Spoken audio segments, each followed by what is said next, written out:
નમસ્કાર મિત્રો, જય હિન્દ, જય ભારત.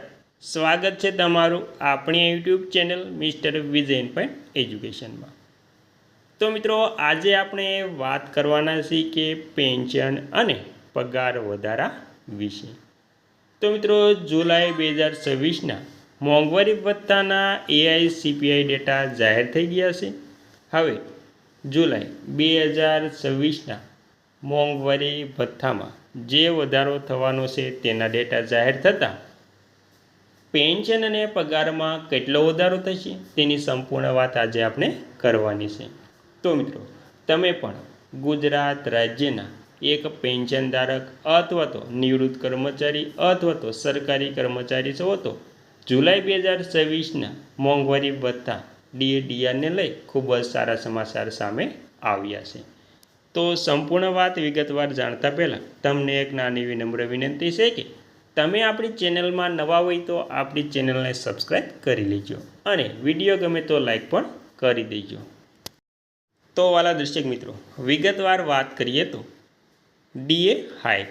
સારા સમાચાર એ છે કે કર્મચારીઓના DAમાં આશરે 3% નોંધપાત્ર વધારો જુલાઈથી અમલમાં આવવાનો છે.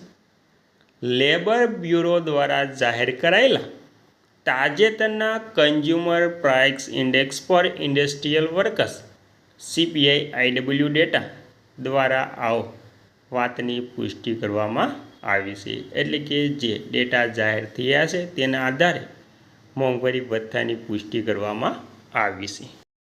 તો મિત્રો, DA હાઇક 2026. કેન્દ્ર સરકારના લાખો કર્મચારીઓ હાલમાં તેમના પગાર અને મોંઘવારી ભથ્થામાં આગામી મોટા વધારા પર નજર રાખી રહ્યા છે.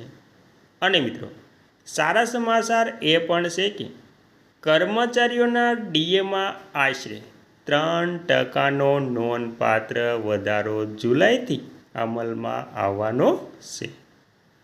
લેબર બ્યુરો દ્વારા જાહેર કરાયેલા તાજેતરના consumer price index four industrial workers CPI-IW data દ્વારા આ વાતની ખાસ વાત કરવામાં આવી છે. તો મિત્રો, હવે જુલાઈ 2026ના જે ડેટા આવ્યા છે તેના આધારે DA/DRમાં સૌથી મોટો વધારો થવાની છે તેના પર નજર રાખી રહ્યા છે. તો હવે પેન્શન અને પગારમાં પણ તેના આધારે સૌથી મોટો વધારો જોવા મળી રહેવાનો છે. અને તેનાથી વધુમાં વાત કરીએ તો જુલાઈથી મોંઘવારી ભથ્થામાં 3%નો વધારો નિશ્ચિત. ઔદ્યોગિક કામદારો માટે નવા CPI-IW આંકડા જાહેર કરવામાં આવ્યા છે. મે મહિનામાં ઇન્ડેક્સ વધીને 150.8ના સ્તરે પહોંચ્યો હતો. અગાઉ એપ્રિલમાં તે 149.9 હતો. વધતા ફુગાવાના આંકડા કર્મચારીઓના ભથ્થા પર સીધી અસર કરે છે. મે સુધીના ફુગાવાના દરોના આધારે જુલાઈથી શરૂ થતા ઓછામાં ઓછા 3%નો DA વધારો લગભગ નિશ્ચિત માનવામાં આવે છે મિત્રો. અને ત્યારબાદ મિત્રો, સરકારે અગાઉ 2% DA વધારાને મંજૂરી આપી હતી, જેના કારણે ભથ્થા 58%થી 60% થઈ ગયા હતા. હવે આ નવા વધારાને પગલે આ આંકડાઓ વધવાનો અંદાજ પણ આવી રહ્યો છે. તો મિત્રો, આવી રીતે મે મહિનાના અને એપ્રિલમાં આંકડાઓ જાહેર કરવામાં આવ્યા હતા. ત્યારબાદ મિત્રો, આપણે વધુમાં જાણીશું કે નવા પગાર પંચના અમલીકરણ માટે ટાઈમલાઈન. તો સરકારી કર્મચારીઓના 8મા પગાર પંચની આતુરતાથી રાહ જોઈ રહ્યા છે. વહીવટી કારણોસર એટલે કે વહીવટી નિષ્ણાતો માને છે કે નવા પગાર ધોરણો માટેની ભલામણો આવતા વર્ષના અંત સુધીમાં લાગુ થઈ શકે છે.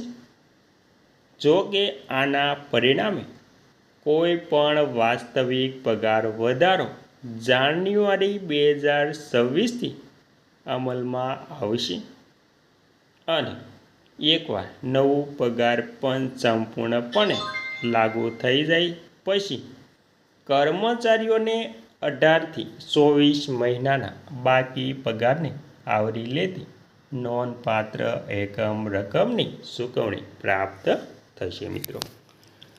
ત્યારબાદ જુલાઈ 2026 માટે ડીએની ગણતરી 7મા પગાર પંચના માળખા હેઠળ હાથ ધરવામાં આવે તેવી અપેક્ષાઓ છે. સારા સમાચાર એ છે કે આ વર્ષના જાન્યુઆરીથી જૂન સુધીના સમયગાળા માટે કોઈ બાકી ડીએ બાકી રહેશે નહીં. તો મિત્રો આવી રીતે ડીએ બાકી રકમ ખાતા કેવી રીતે જમા થશે તેની પણ વાત કરીએ તો મિત્રો બાકી રકમ ખાતા મની કંટ્રોલના અહેવાલ મુજબ જુલાઈ 2026 પછી 7મા પગાર પંચ હેઠળ ડીએમાં કોઈ પણ વધારો 8મા પગાર પંચની ભલામણો લાગુ થયા પછી સીધા બાકી રકમમાં રૂપાંતરિત થશે. આ સમજવા માટે જો જુલાઈ 2026માં 7મા પગાર પંચના આધારે ડીએમાં વધારો કરવામાં આવે અને સરકાર ત્યારબાદ 8મા પગાર પંચનો અમલ કરે તો બંને વચ્ચેનો નાણાકીય તફાવત કર્મચારીઓને ચૂકવવામાં આવશે. સરકાર પહેલાંથી જ કરવામાં આવેલા ડીએ ચૂકવણી અને સુધારેલા પગાર ધોરણોના આધારે ગણતરી કરાયેલા નવા ડીએ વચ્ચેનો તફાવત બાકી રકમ તરીકે ચૂકવશે. તો મિત્રો આવી રીતે જુલાઈ 2026માં 7મા પગાર પંચ હેઠળ ડીએમાં વધારો કરશે. ત્યારબાદ એવી અપેક્ષા છે કે જુલાઈ 2026ના ડીએ સુધારા અંગેની ઔપચારિક જાહેરાત આ વર્ષે ઓક્ટોબરમાં દિવાળીની આસપાસ કરવામાં આવશે.